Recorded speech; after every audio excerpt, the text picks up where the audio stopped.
This presentation is delivered by the Stanford Center for Professional Development.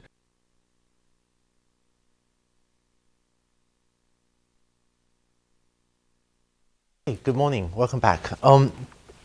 So I hope all of you had a good Thanksgiving break. After the problem sets, I suspect many of us needed one.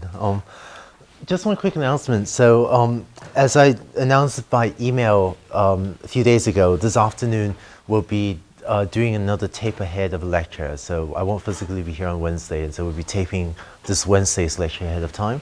If you're free this afternoon, please consider coming to that. It'll be at 3:45 p.m.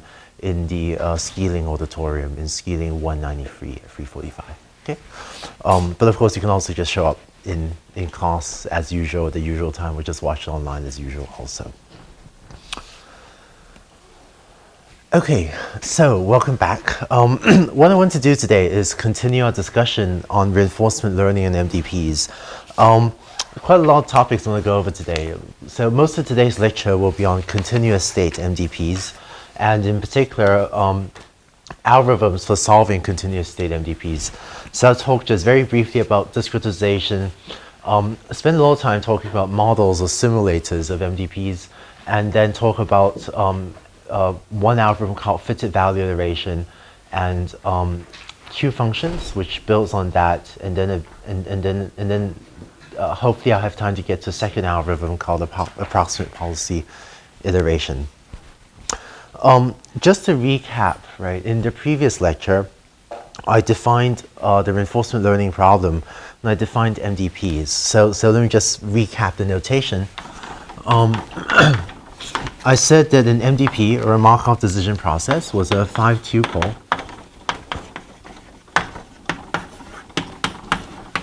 right, comprising those things. And you know, the running example that I was using last time was this one, right? Adapted from the Russ and Norvig AI textbook. So in this example MDP that I was using, it had 11 states, right? So that's what S was. The actions were the compass directions north, south, east, and west. The state transition probabilities capture the chance of your transitioning to every state when you take any action in any other given state. And so, you know, in our example, that captured the stochastic dynamics of our robot wandering around in this grid. And we said that if you take the action north from a cell, you have a 0.8 chance of actually going north and a 0.1 chance of veering off to the left, 0.1 chance of veering off to the right. So it said, you know, model a robot's noisy dynamic where the wheels may slip, say. And the reward function was that plus minus 1, you know, at the absorbing states, and minus 0.02 elsewhere, right? So this was an example of an MDP, and that's what these 5 things were. Oh, and I used a discount factor gamma of usually a number slightly less than 1, so let's say 0.99. And so our goal was to find a policy, a control policy denoted lowercase pi, which is a function mapping from the states to the actions that tells us what action to take in every state. And our goal was to find a policy that maximizes the expected value of our total payoff, right? So we want to find a policy, well, let's see, we define value functions v pi of s to be equal to this.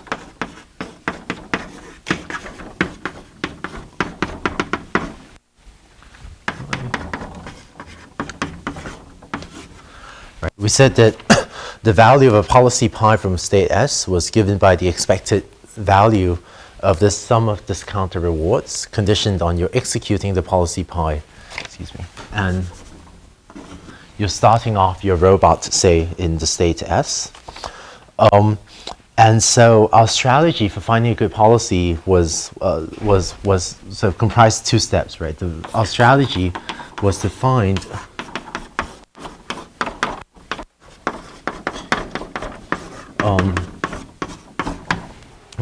So our goal is to find a good policy that maximizes this expected value of the sum of discounted rewards.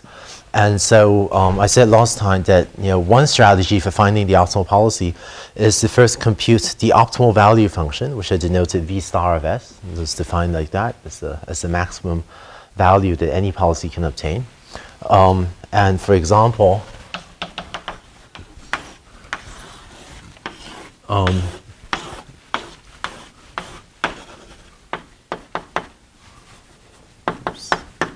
the optimal value function for that MDP looks like this.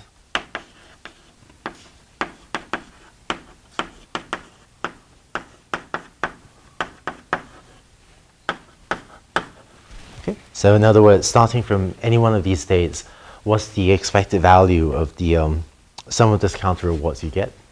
So this is V star. And we also said that once you've found V star, you can compute the optimal policy using this. Right.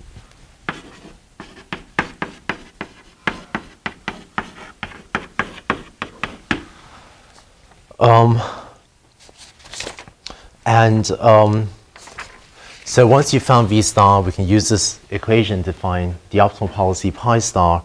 And the last piece of this algorithm was Bellman's equations, where we know that V star, the optimal sum of discounted rewards you can get for a state S is equal to the immediate reward you get just for starting off in that state, plus gamma times then the max over all the actions you could take times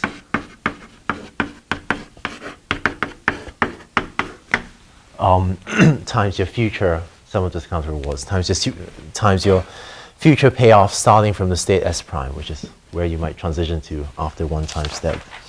And so this gave us our value iteration algorithm, which was essentially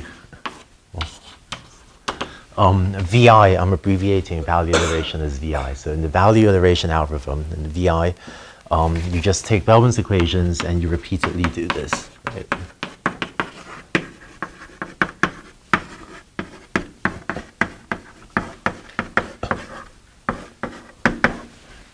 So initialize some guess of the value functions, initialize the zeros as some random guess, and then repeatedly perform this update for all states. And I said last time that if you do this repeatedly, then V of S would converge to the optimal value function, V star of S. And then having found V star of S, you can compute the optimal policy pi star. Okay. Just one final thing I want to recap was, let's use new board. What's the policy iteration algorithm?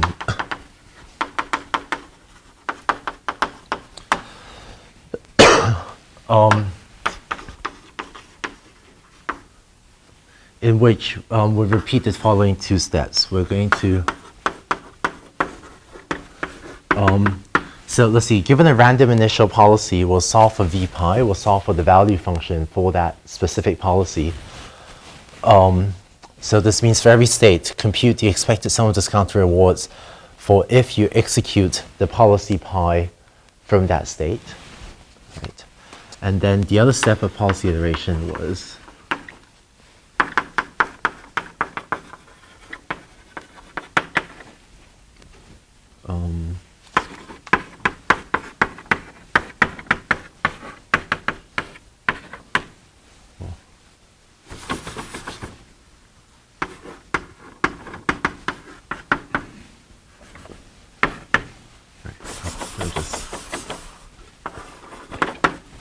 right like that,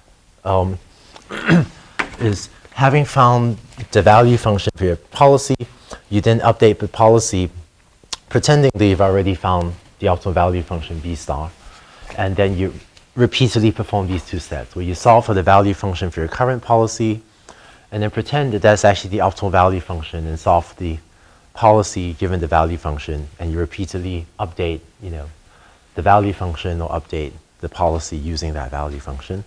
And last time I said that this will also cause the estimated value function V to converge to V star, and this will cause pi to converge to pi star, the optimal policy. Okay. So those are, I guess in the last lecture, I started to talk about MDPs and we introduced a lot of new notation and symbols and just summarize all that again. What I'm about to do now, what I'm about to do for the rest of today's lecture is actually build on these two algorithms. So I guess if you have any questions about this, please ask now since I'm about to build on these. Yeah. I don't see how those two algorithms are very different. I see, right. So yeah, do you see it they're different? Okay, so how are the two algorithms different? Let's see. So, well, here's one difference. I didn't say this just because I'm not going to use it today. So value iteration and policy iteration are different algorithms. In policy iteration, in this step, right, you're given a fixed policy, and you're going to solve for the value function for that policy. And so, you're given some fixed policy pi, meaning some function mapping from the states to actions, right? So I'll give you some policy, and right, whatever. That's just some policy. It's not a great policy. And in that step that I circled, we have to find v pi of s, which is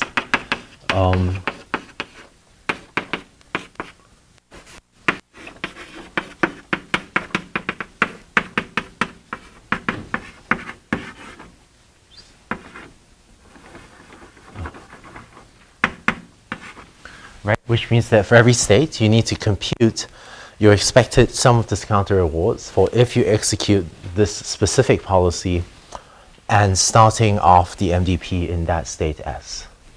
So I showed this last time, but I won't go into details today. So I said last time that you can actually solve for v pi by solving a linear system of equations.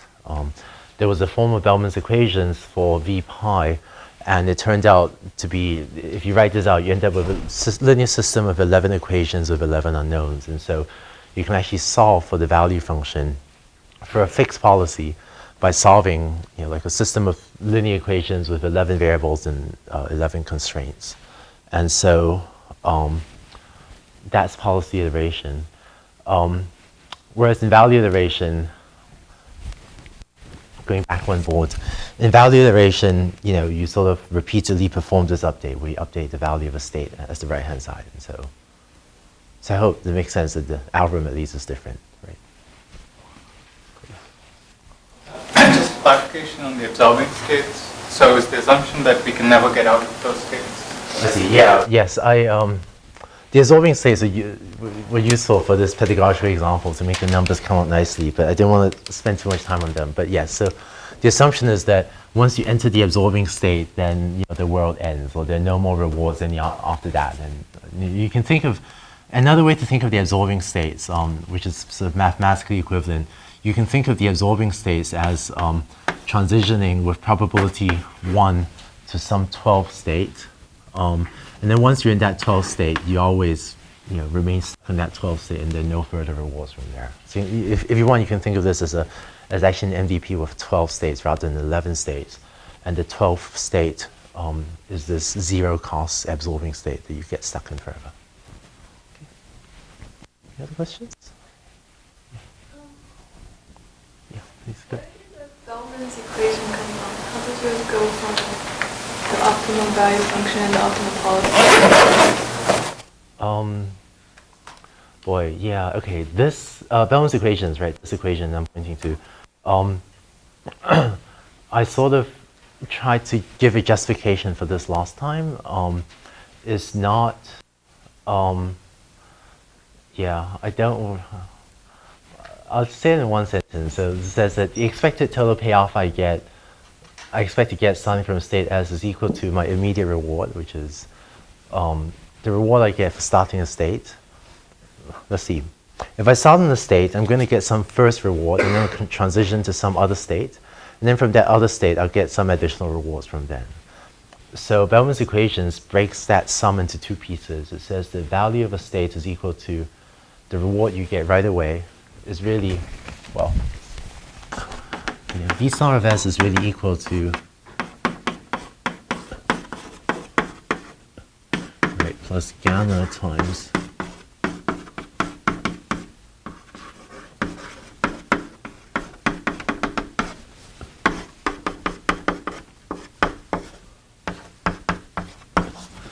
right. So this is what V star of S is.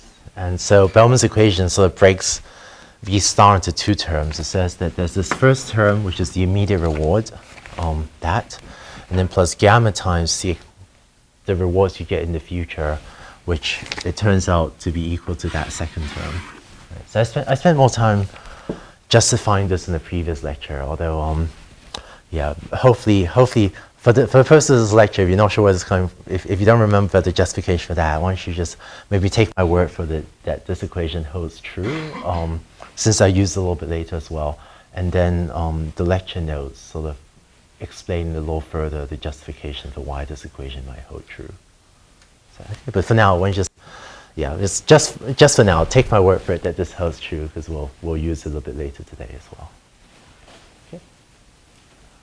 Yeah. Discretization, if we represent I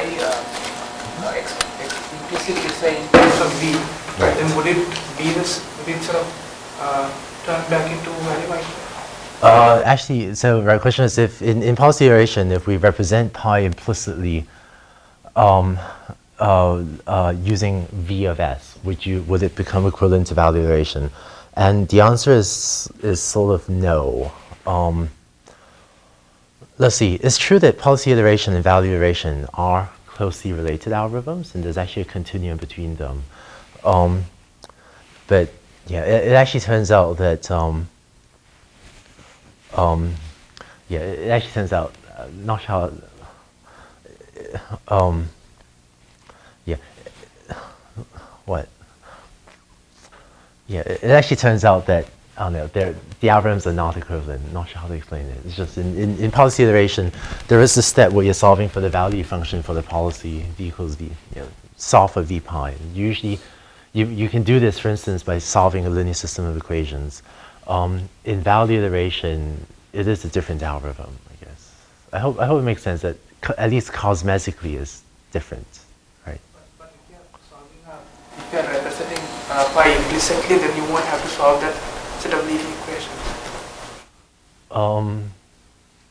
Yeah, the problem is let's see.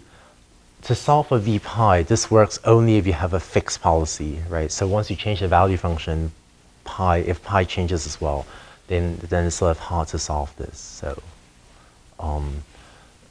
yeah. So later on, we'll actually talk about some examples of when pi is implicitly represented. But at least for now, I think there's there's no maybe there's a way to redefine some things here and map it onto value iteration, but that's not usually done. Usually these are viewed as different algorithms. Right. Okay, cool. So all good questions. Let me move on and talk about how to generalize these ideas to continuous states. So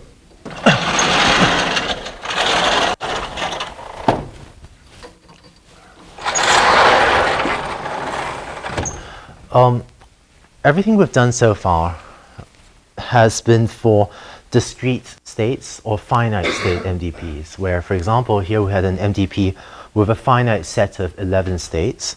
And so the value function of V of S, or our estimate for the value function V of S, could then be represented using an array of 11 numbers, right? Because if you have 11 states, the value function needs to assign a row number to each of the 11 states, and so we could represent V of S using an array of 11 numbers.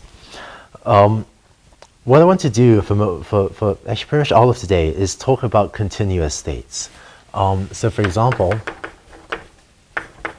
if you want to control any of a number of robots, so for example, if you want to control a car has its position given by x, y, theta, right? Its position and orientation. And if you want to model the velocity as well, then x dot, y dot, theta dot. So these are sort of depending on whether you want to model the kinematics, meaning sort of just position, or whether you want to model the dynamics, meaning the velocity as well. Earlier I showed you a video of a helicopter, right, that was flying using a reinforcement learning algorithm. So for a helicopter which can fly in three-dimensional space rather than just drive on a 2D plane, the state will be given by XYZ position,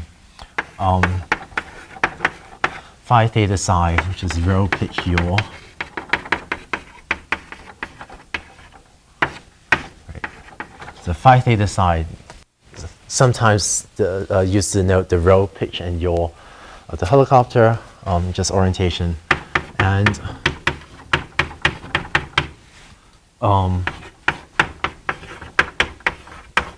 if you want to control a helicopter, you pretty much have to model velocity as well, which means both linear velocity as well as angular velocity. And so this would be a 12-dimensional state. Actually, one other example that is kind of, I don't know, kind of fun but unusual is, and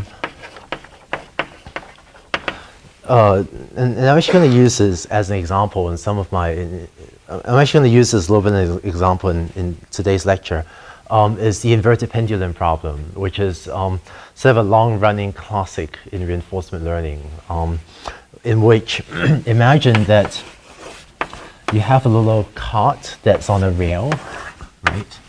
The rail has ends at some point. And if you imagine that you have a pole attached to the cart, and this is a free hinge, and so that the pole here can rotate freely, and your goal is to control the cart, to move it back and forth on this rail so as to keep the pole balanced, right? So actually, there's no long pole in this class. I'm just going to show you, but you know what I mean. So you imagine, right? Imagine, oh, is there a long pole here? Oh, thanks. Cool. Right. So yes, I did not practice this, but you can take a long pole and sort of hold it up balanced, right? So imagine that you can do it better than I can. Imagine that you have a robot that's moving back and forth to try to keep the pole balanced. Okay, so you can actually use the reinforcement learning algorithm to do that. This is actually one of the long-standing classic problems that people implement and play with using reinforcement learning algorithms.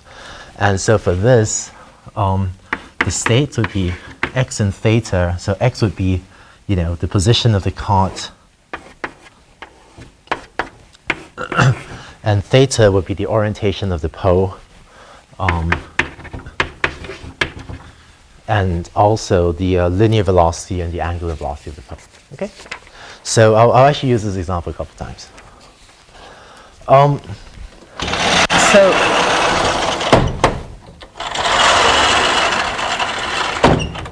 right, cool.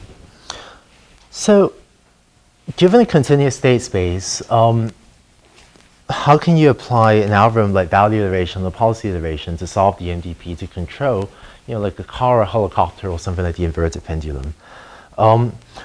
So one thing you can do, and this is maybe the most straightforward thing, is if you have, say, a two-dimensional continuous state space, so if S1 and S2 are my state variables, and all the examples there are, I guess, between 4-dimensional to 12-dimensional. Let me just draw 2D here. The most straightforward thing to do would be to take a continuous state space and discretize it, right, into a number of discrete cells.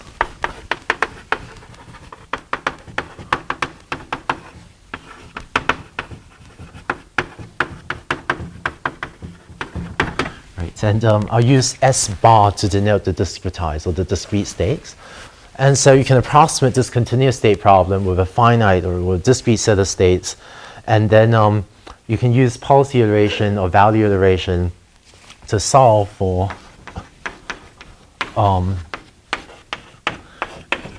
V star of S bar and pi star of S bar, say.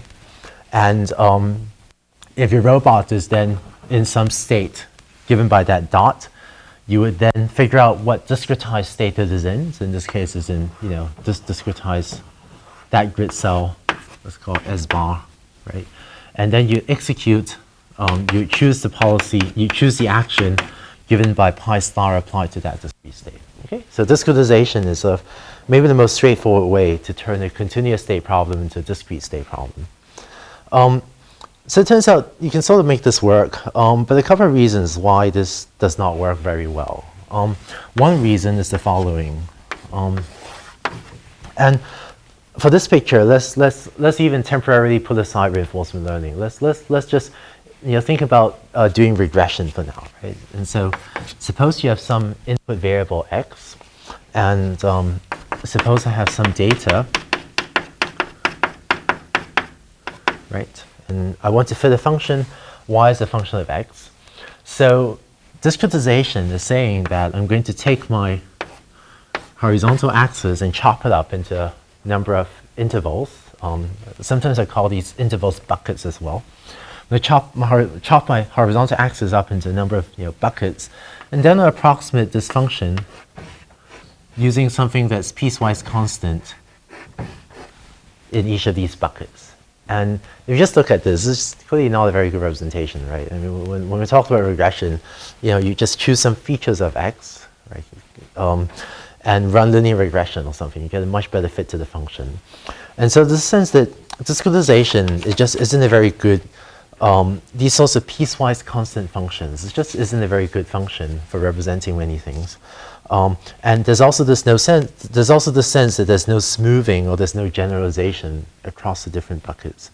And in fact, back in regression, right, we would never have chosen, to do regression using this sort of discretization. It just looks weird. It just really doesn't make sense. And so in the same way, if instead of x v of s, instead of x and some hypothesis function of x, if you had the state here and you're trying to approximate the value function, then you can get discretization to work for many problems, but maybe this isn't the best representation to represent the value function. The other problem with discretization, and maybe the more serious problem, is what's often somewhat fancifully called the curse of dimensionality.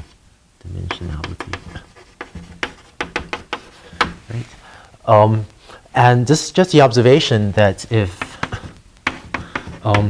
your state space is in Rn, and if you discretize each variable into k buckets, so if you discretize each variable right into k discrete values, then you get on the order of k to the power of n discrete states. Right? In other words, the number of discrete states you end up with grows exponentially in the dimension of the problem n. Okay? And so for a helicopter with 12-dimensional state space, this would be maybe like 100 to the power of 12, which is huge, and it's not feasible. And so discretization doesn't scale well at all to problems in high-dimensional with high-dimensional state spaces. And this observation actually applies more generally than to just robotics and continuous state problems.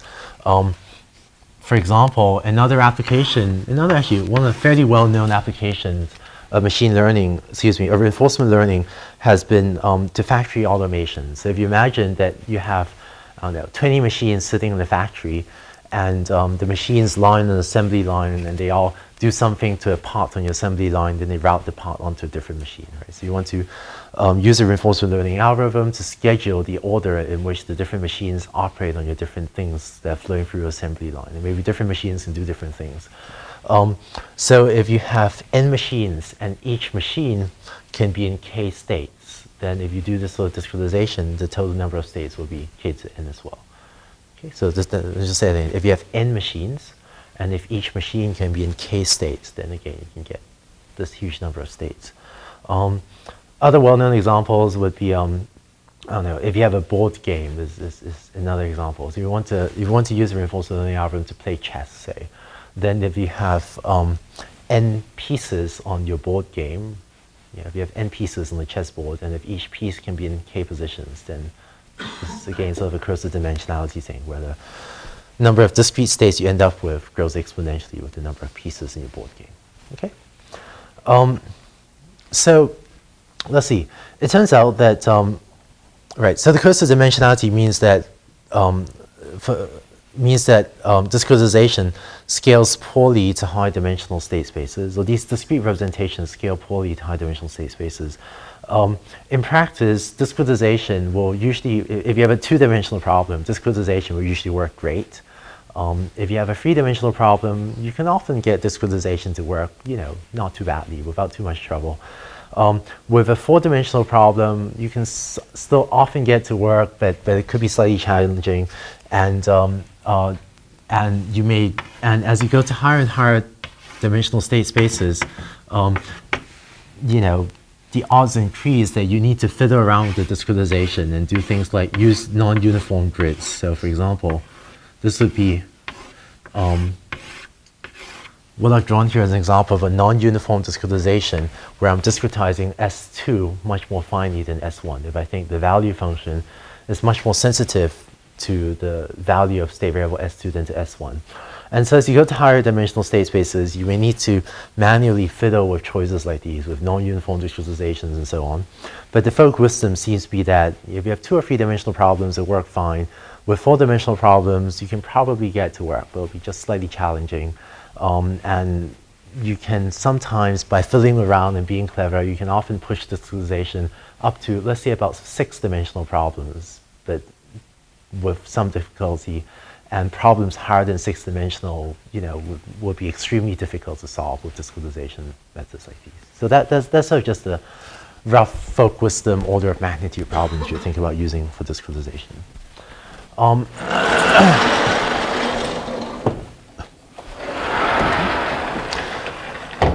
But what I want to spend most of today talking about is a class of methods that often work much better than discretization, in which we will approximate V star directly without resorting to these sorts of discretizations. Okay? Before I jump into specific representation, let me just spend a few minutes talking about the problem setup then. For today's lecture, I'm going to focus on the problem of continuous states. And just to keep things slightly simpler in this lecture, I won't deal with continuous actions. So I'm going to assume discrete actions A. So it turns out actually that as an empirical fact also, for many problems, it turns out that the state space is much larger than the space of actions. That just seems to have worked out that way for many problems. So for example, for driving a car, the state space was six-dimensional, right? So x, y, theta, and x dot, y dot, theta dot.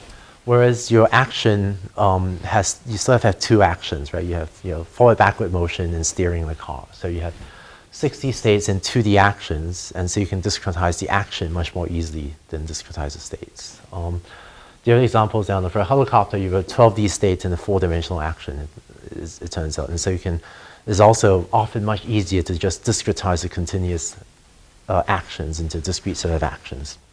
And for the inverted pendulum, you have a 4D state and a 1D action, right? Whether you accelerate your little cart to the left or the right is 1D action. And so for the rest of today, I'm going to assume a continuous state, but I'll assume that maybe you've already discretized your actions. Just because in practice, it turns out that again, not for all problems, but for many problems, large actions is just less of a difficulty than large state spaces. So I'm going to assume that we have a model or a simulator of the MDP. And so this is really an assumption on how the state transition probabilities are represented. Right? So I'm going to assume, and I'm going to use the terms model and simulator pretty much synonymously. So specifically, what I'm going to assume is that we have a black box in a piece of code so that I can input any state, input any action, and it will output S prime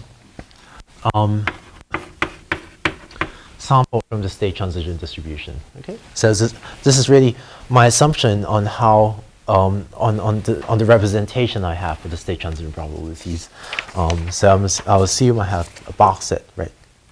Take as input the state and action, and output in the next state. And so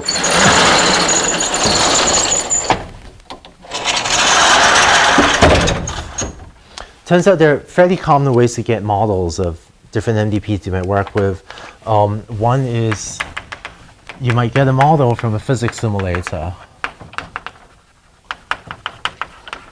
Right. So for example, if you're interested in controlling that inverted pendulum, let's see, so your action is A, which is the magnitude of the force you exert on the cart to the left or right, say, and your state is x dot theta dot. I'm just going to write that in that order.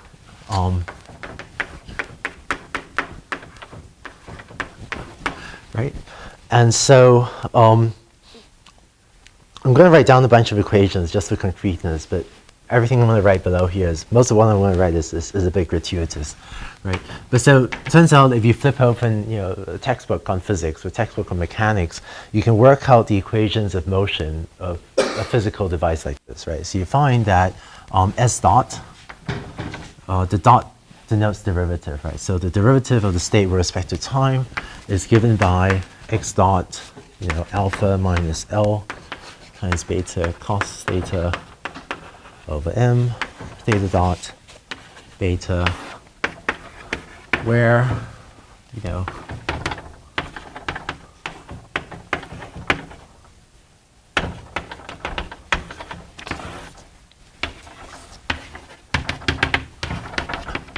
and so on, where A is the force, is the action that you exert on the cart, L is the length of the pole, M is the total mass of the system, and so on. Okay, so all these equations are gratuitous, just writing them down for concreteness. But by flipping over, like a physics textbook, you can work out these equations of motions yourself, and this then gives you a model. You can say that st plus 1, your state 1 time step later, will be equal to your previous state plus delta t. So in your simulator, in your time, or in your model, you might model what happens to the cart every 10th of a second. So delta t would be 0.1 seconds, say, right? And so plus delta t times, that.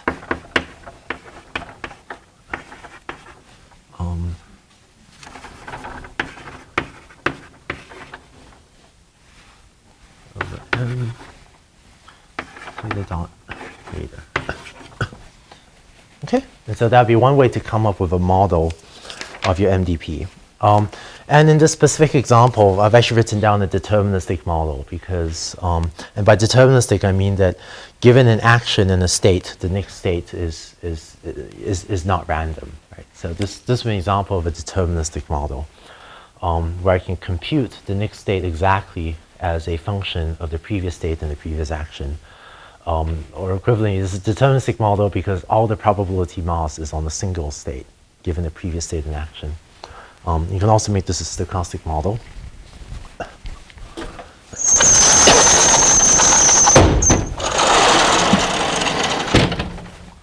see.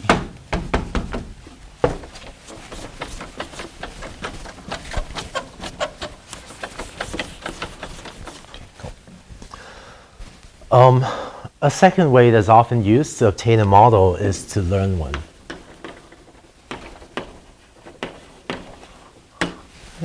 And so, again, just concretely, what you do is you would imagine that you have a physical inverted pendulum system. Right? So you physically own an inverted pendulum robot. What you would do is you would then, initialize your inverted pendulum robot to some state, and then execute some policy. It could be some random policy or some policy that you think is pretty good, or you could even try controlling it yourself with a joystick or something. But so you start the system off in some state as 0, then you take some action, A0, and again, right, it could be chosen by some policy or chosen by you using a joystick trying to control your inverted pendulum, whatever. System will transition to some new state S1, and then you take some new action A1, and so on. Let's say you do this, for t time steps. And I'll call this sometimes I call this one trajectory. Then repeat this m times, say. So this is the first trial for the first trajectory. And then you do this again, right? Initialize it in some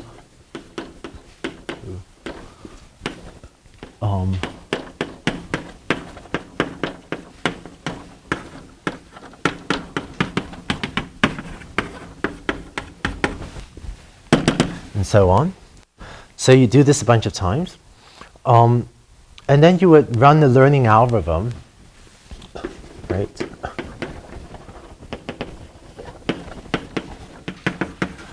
To estimate st plus 1 as a function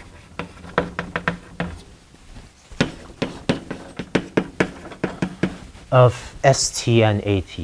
Okay? And for the sake of concreteness, you should just think of this as an inverted pendulum problem. So st plus 1 is a 4-dimensional vector. stat, this will be a 4-dimensional vector, and that'll be a row number. And so you might run, linear regression 4 times to predict each of these state variables as a function of these as a function of each of these 5 real numbers. And so, just for example, if you say that if you want to estimate your next state st plus 1 as a linear function of your previous state and your action, and so A here would be a 4x4 matrix, and B would be a 4-dimensional vector, then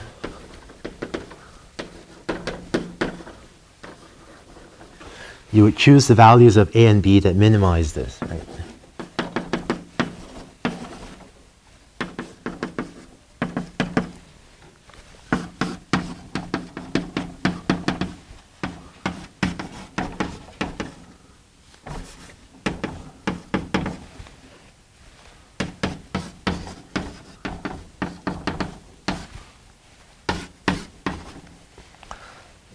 Right. Okay. So you run linear regression. Right. So if you want your model to be that st plus 1 is some linear function of the previous state in action, then you might pose this optimization objective and choose A and B that minimizes the sum of squares error in your predicted value for st plus 1. It's a linear function of st and at. Okay.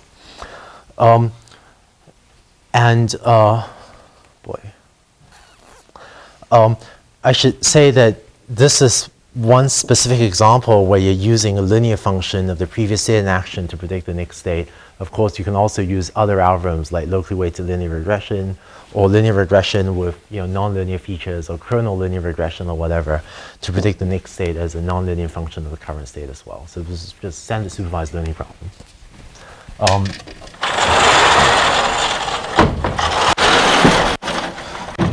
And it turns out that locally weighted linear regression, is for many robots, it turns out to be an effective method for this learning problem as well.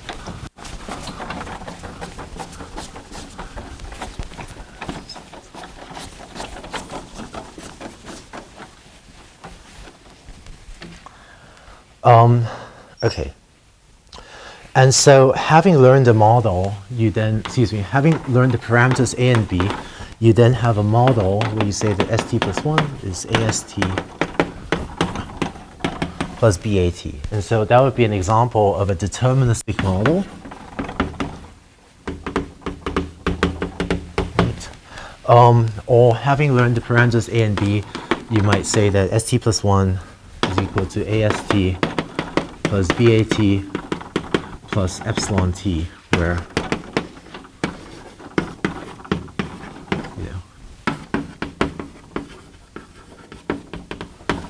okay, and so these would be very reasonable ways to come up with either a deterministic or a stochastic model for your inverted pendulum MDP, say. And so just to summarize, what we have now is a model, meaning a piece of code, where you can input a state and an action and get an next state st plus 1.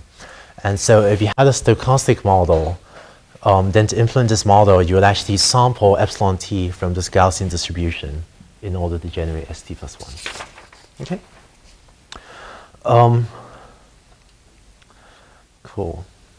So it actually turns out that as a I don't know, preview, I guess, to the next lecture, it actually turns out that in the specific case of linear dynamical systems, in the specific case where the next state is a linear function of the current state in action, it actually turns out that they're very powerful algorithms you can use. So I'm actually not going to talk about that today. I'll talk about that in the next lecture rather than right now.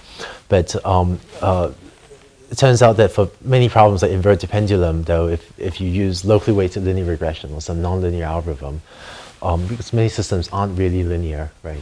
You can build a nonlinear model. Okay.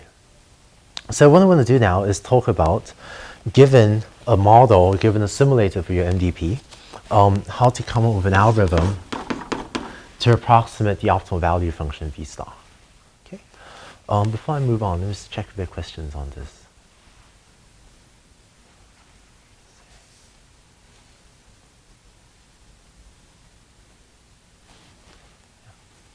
Okay, cool. So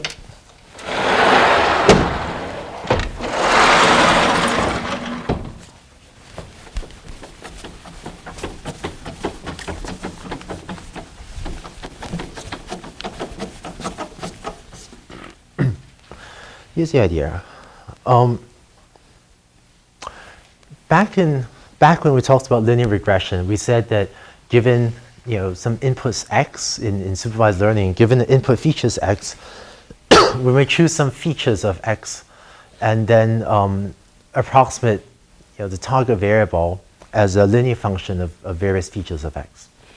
And so you need to do exactly the same thing to approximate the optimal value function. And in particular, we'll choose some features phi of s of a state s. Okay? And so you could actually choose phi of s equals s. That would be one reasonable choice if you want to approximate the value function as a linear function of the states.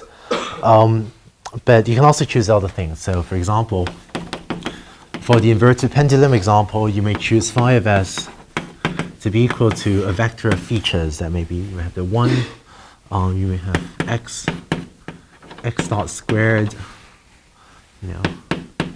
x dot, maybe some cross terms, theta times x, theta dot squared, and so on. Right? So you choose some vector of features choose some vector of features. And then we'll approximate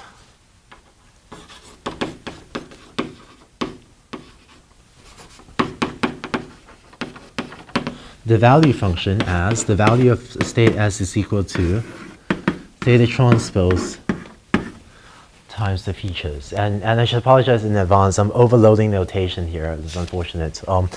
I use theta both to denote the angle of the cot of the pole in inverted pendulum. Right. So this is that was the angle theta, but also using theta to denote the vector parameters of my learning algorithm. Okay. So sorry about the overloading notation.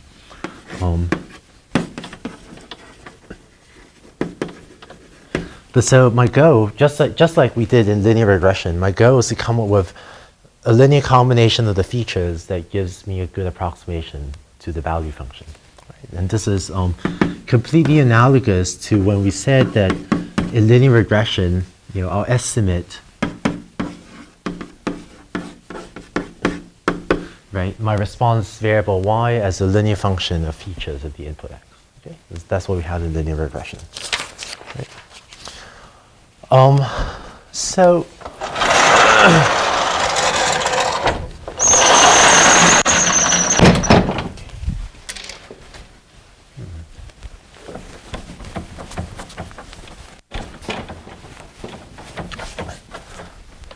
here's an algorithm called okay.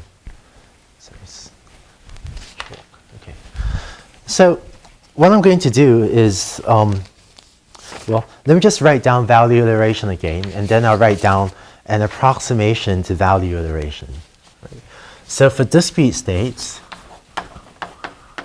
this was the idea behind value iteration. Right? We said that V of S will be updated as R of S plus gamma max over A.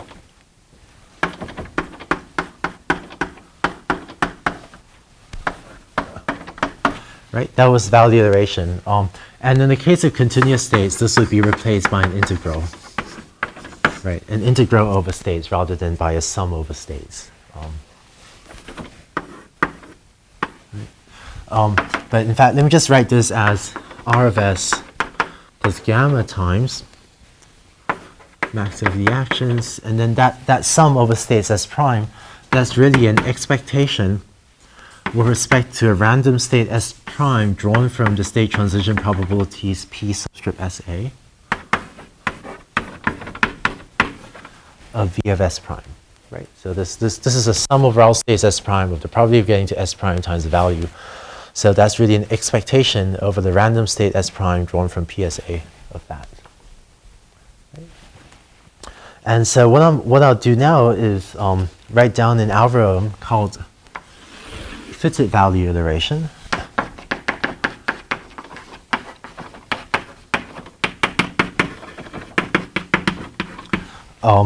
That is that's an approximation to this, but specifically for continuous states.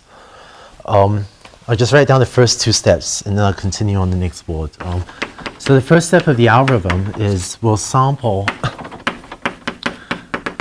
choose some set of states at random.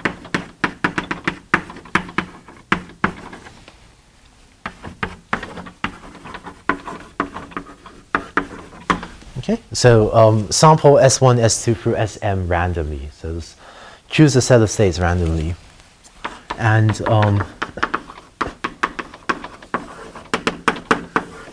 initialize my parameter vector to be equal to 0. And this is analogous to the step in value iteration, say, where I might initialize the value function to be the function of all zeros. Then here's the inner loop of the algorithm.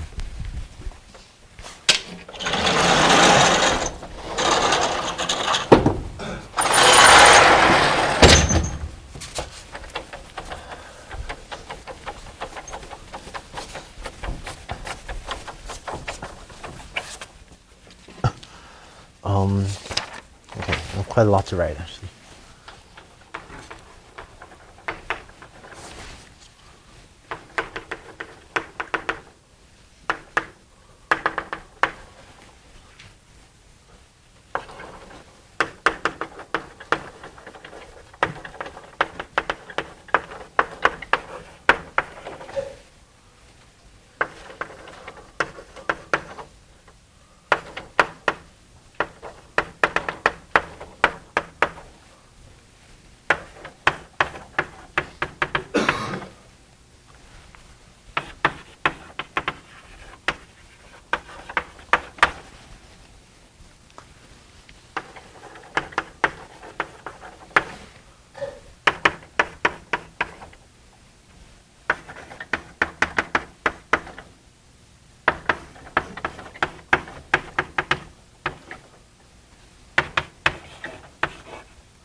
Let's see.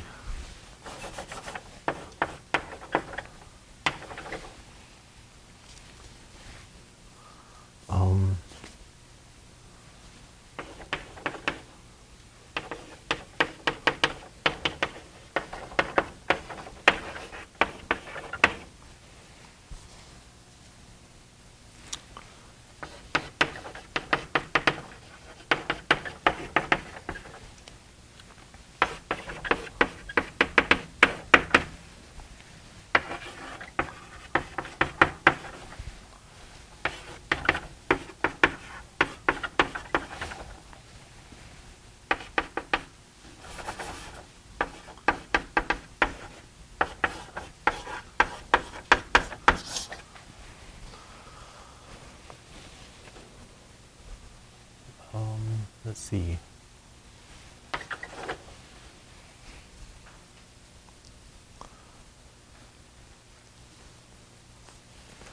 So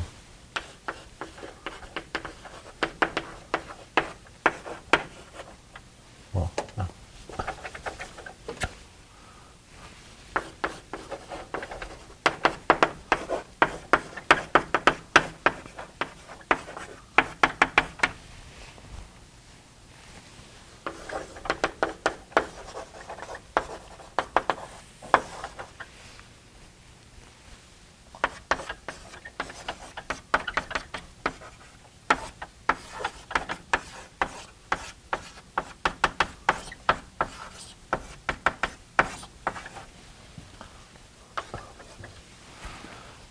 Right. Okay. And so that's the algorithm. Let me just, well, some of you are still writing. Let's give a second, give me a minute to finish, and then I'll step through this.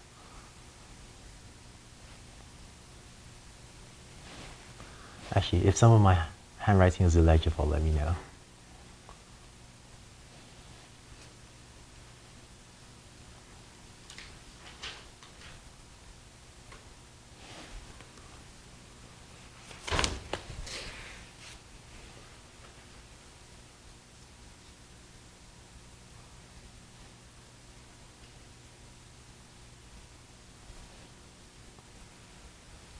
Okay.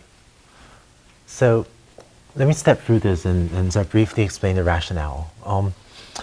So the heart of the algorithm is, let's see, in the original value iteration algorithm, we would take the value for each state, right, v of si, and we will overwrite it with this expression here, right? In the original discrete state value iteration algorithm, we'll take v of si, and we will, set v of si to be equal to that thing, right?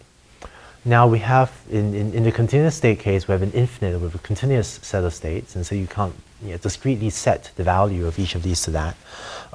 So what we'll do instead is choose the parameters theta so that v of si is as close as possible to this thing on the right-hand side instead. Okay, so and this is what yi turns out to be. So concretely, what I'm going to do is I'm going to construct estimates of this term, and then I'm going to choose the parameters of my function approximator. I'm going to choose my parameters theta so that v of si is as close as possible to these things. That's what yi is. And specifically, what I'm going to do is I'll choose the parameters theta to minimize the sum of squared differences between, theta transpose phi of si. This thing here is just v of si because I'm approximating v of si is a linear function of phi of si, and so choose the parameters theta to minimize the sum of square differences. Okay, so this last step is basically the approximation version of value iteration. What everything else above was doing was just coming up with an approximation to this term, right, to this thing here, and which I was calling yi's. And so concretely, for every state si, we want to estimate what the thing on the right-hand side is. And but there's an expectation here. There's an expectation over a continuous set of states, maybe a very high dimensional state space. So I can't compute this expectation exactly. What I'll do instead is I'll use my simulator to sample a set of states from this distribution, from this P subscript SIA, from the state transition distribution of where I'll get to if I take the action A in a state SI. And then I'll average over that sample of states to compute this expectation. Okay? And so stepping through the algorithm just says that for each state and for each action, I'm going to sample a set of states, this S prime 1 through S prime k from that state transition distribution. I'll do so using the model. And then I'll set Q of A to be equal to that average. And so this is my estimate for R of Si plus gamma times this expected value for that specific action A. Then I'll take a max over actions A, and this gives me yi. And so yi is my estimate for that. And finally, I'll run really linear regression, which is that last step I talked about, to get v of si to be close to the yi's. Okay. And so this algorithm is called fitted value iteration, and it actually often works quite well for continuous, for problems with I don't know, anywhere from, I don't know, 6 to 10 to 20 dimensional state spaces, if you can choose appropriate features. Can you raise your hand, please, if this algorithm makes sense? Oh, okay, cool.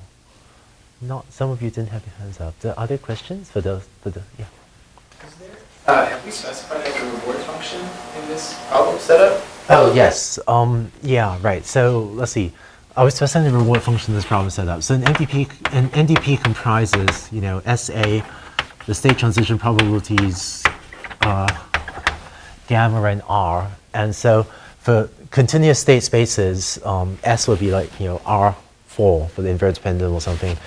Actions with discretized state transition probabilities we're specifying with the model, the simulator. Gamma is just a real number, like 0.99. And the reward function is usually a function that's given to you. And so the reward function, is some function of your, say, 4-dimensional state. And for example, you might choose the reward function to be, minus, I don't know, actually, this would be an example of a simple reward function. A reward of -1 if the pole has fallen. Right, well, if in the inverted pendulum, you choose the reward function to be -1 if the inverted pendulum ever falls over and define it as angle is greater than 30 degrees or something, and 0 otherwise. Right, so that would be an example of a reward function you can choose for the inverted pendulum. But yes, so assume the reward function is given to you so that you can compute R of SI for any state. Okay. Are there other questions?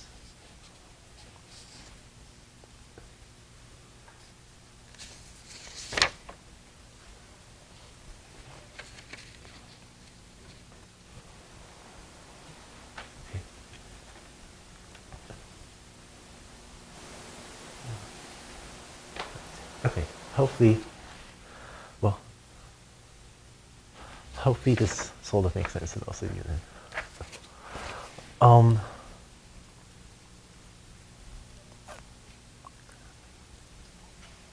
So,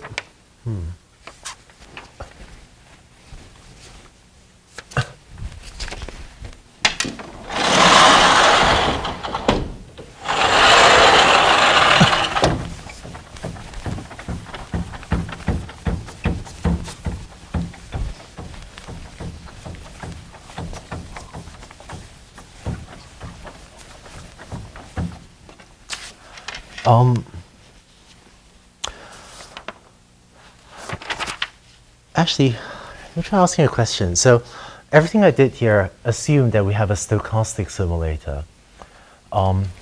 So it turns out I can simplify this algorithm if I have a deterministic simulator.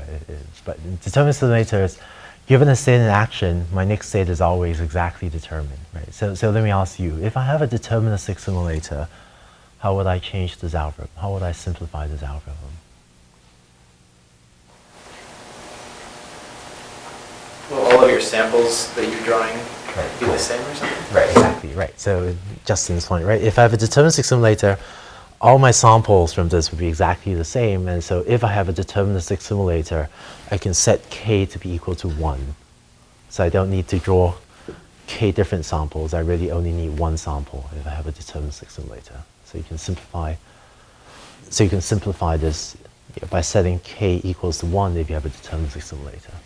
Okay. Yeah.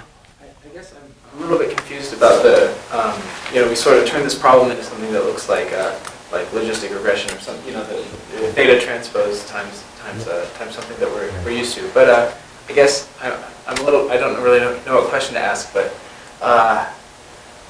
like when we did this before with like discrete states and everything, we were concerned with finding this like optimal policy. And I guess it doesn't look like we haven't said the word policy in a while. I see. Right. Yeah. Cool. Okay. Yeah. So, right. So that's actually what I'm going to do next, was how to map this back to policy. But maybe I should say a couple more words. So let me actually try to get at some of what you're saying. So our strategy for finding an optimal policy has been to find some way to find V star, find some way to find the optimal value function, and then use that, to compute pi star, or some approximation to pi star. So far, everything I've been doing has been focused on how to find V star. There's actually, maybe it's worth saying one more word. It actually turns out that for linear regression, it's often very easy, it's often really not terribly difficult to choose some reasonable set of features. Choosing features for approximating the value function is often somewhat harder. So, because the value of a state is how good is, starting off in this state, right? What is my expected, sum of discounted rewards for if I start in a certain state? And so, what the features of a state have to measure is really, how good is it to start in a certain state? Okay. And so, although for an inverted pendulum, you'd actually have that, states where the pole is close to vertical, and when the cart is centered on your track or something may be better. And so you can come up with features that measure the orientation of the pole and how close you are to the center of the track and so on. And those would be reasonable features to use to approximate V star. Although in general, it is true that choosing features for value function approximation is often slightly trickier than choosing good features for linear regression in supervised learning. Okay, and then Justin's questions. So given V star, how do we go back to actually find a policy, right? In the discrete case, well, right, so we have that pi star of S is equal to argmax over A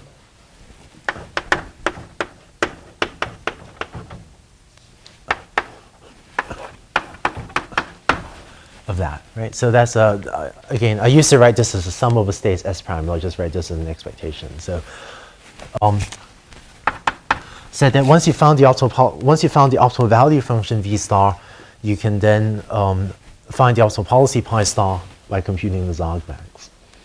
So if you're in a continuous state MDP, then you can't actually do this in advance for every single state, because there's sort of an infinite number of states.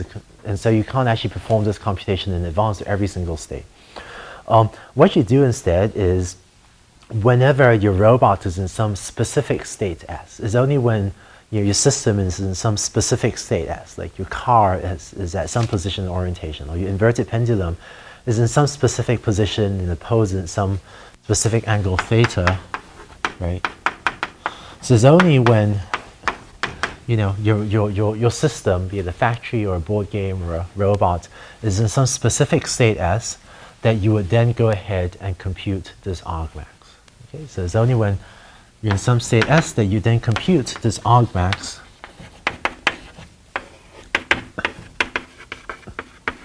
Right?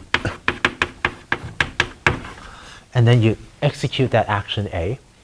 And then as a result of your action, your robot will transition to some new state. And then so it'll be given that specific new state that you compute this argmax, using that specific state S that you're in. Okay?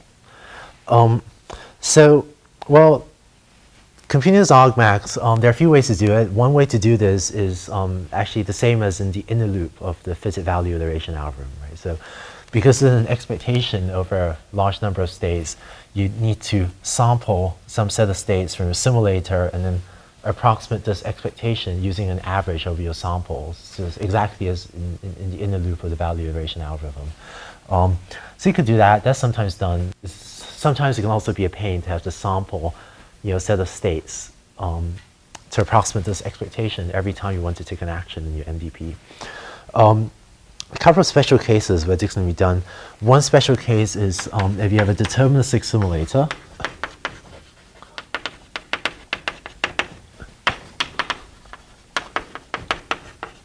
Right, if you have a deterministic simulator, so in other words, if your simulator is just some function, it could be a linear or a nonlinear function. If you have a deterministic simulator, then the next state, st plus 1, is just some function of your previous state in action. If that's the case, then this expectation, well, then this simplifies to an argmax over A of V star of F of I guess S comma A. right? Because this is really saying S prime equals f of s comma a. Right. I hope you're, I switch back and forth between notation. I hope that's okay, right? S to denote the current state and S prime to denote the next state versus ST and ST plus 1 to denote current next state. Both of these are sort of standard notation. I hope don't mind my switching back and forth between them. But if it's a deterministic simulator, you can then just compute what the next state S prime would be for each action you might take from the current state, and then take the argmax over actions A of basically choose the action that gets you to the highest value state.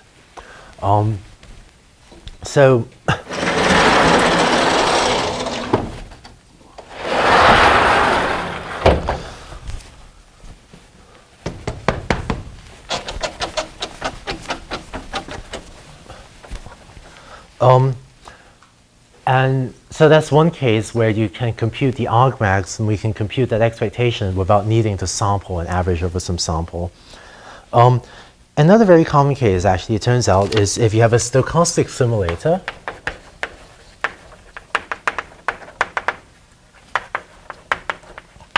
But if your simulator happens to take on a very specific form of st plus 1 equals f of st comma at plus epsilon t, where this is, say, Gaussian noise.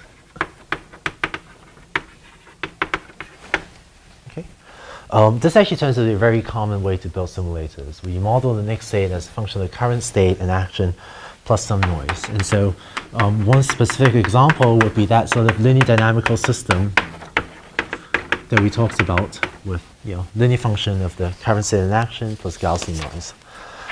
In this case, you can approximate argmax over A, well, right.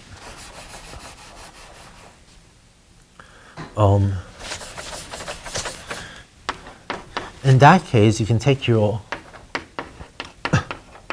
right, that expectation that you're trying to approximate, right? The expected value of v star of s prime, you can approximate that with v star of the expected value of s prime, and this is an approximation, right? This is not, expected value of a function is usually not equal to the value of an expectation, but this is often a reasonable approximation, and so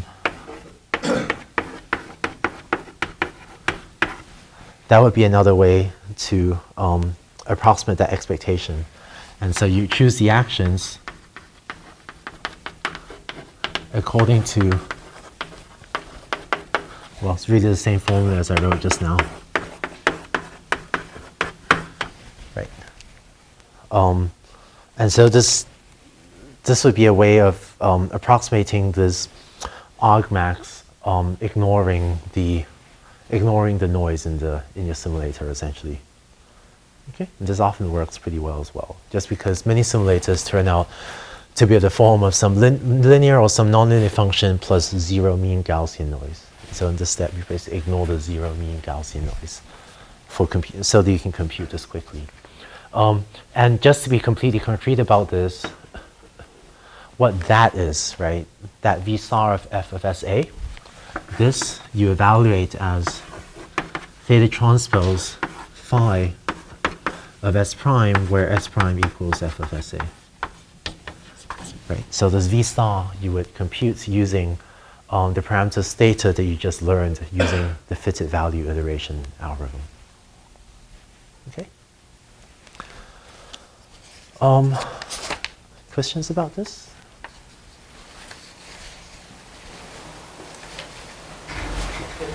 In non-deterministic case, for real-time application, is it possible to use that method? For example, for this control function. Yeah, so in real-time applications, is it possible to sample case states and use this sort of expectation? It actually turns out that, I don't know, back when this algorithm, computers today are actually blazingly fast. I'm actually often surprised by how much you can do in real time. So for helicopter, we actually use an algorithm we've actually been flying a helicopter using an algorithm different than this. I can't say would this work for a helicopter, but my intuition is that you could actually do this with a helicopter. With a helicopter, we control it somewhere between 10 hertz and 50 hertz. You need to do this 10 times a second to 50 times a second, and that's actually plenty of time to sample 1,000 states and compute this expectation. Right? The real difficulty of helicopters, because helicopters are mission critical, and if you do something, you sort of crash, you can do serious damage. And so, maybe not for good reasons, we've actually tended to avoid tossing coins when we're in the air. So the idea of letting our actions be some output of some random process is slightly scary, and we just tend not to do that. Which I should say that's probably not a great reason, because if you average a large number of things together, it probably work fine. But just as a maybe overly conservative design choice, we actually don't tend not to fly anything randomized, which is probably being overly conservative. Is the choice we made. But for other things that are slightly safer, I think you can actually often do this. So long as your model can be evaluated fast enough that you can sample 100 state transitions or 1,000 state transitions and do that at 10 hertz. Right? But having said that, this is often a pain, which is why we often use the other approximations that don't require you drawing a large sample. Anything else? No. Okay, cool. So now you know one algorithm for how to do reinforcement learning on continuous state spaces. Then we'll pick up with some more ideas on sort of even more powerful algorithms for solving MDPs with continuous state spaces. Okay, thanks. Let's close for today.